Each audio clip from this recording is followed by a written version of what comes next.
Il y a aussi Mademoiselle Mélissa, Mademoiselle Talouni qui vient de jouer les tours.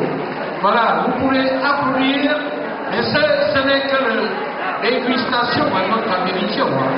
Vous savez, allier nos traditions, c'est pas mal du tout, les jeunes filles, n'est-ce pas?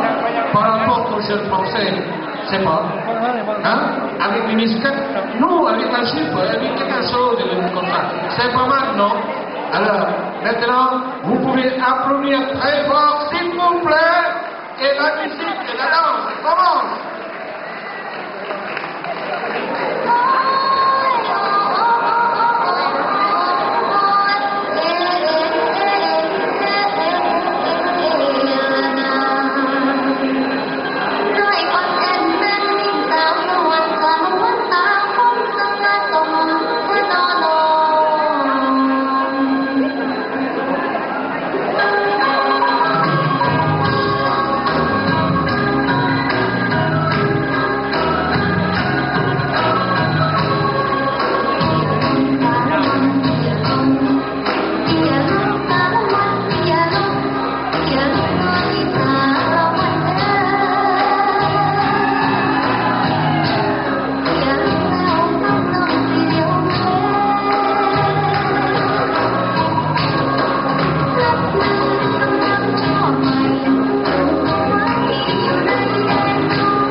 C'est une dégustation de la nôtre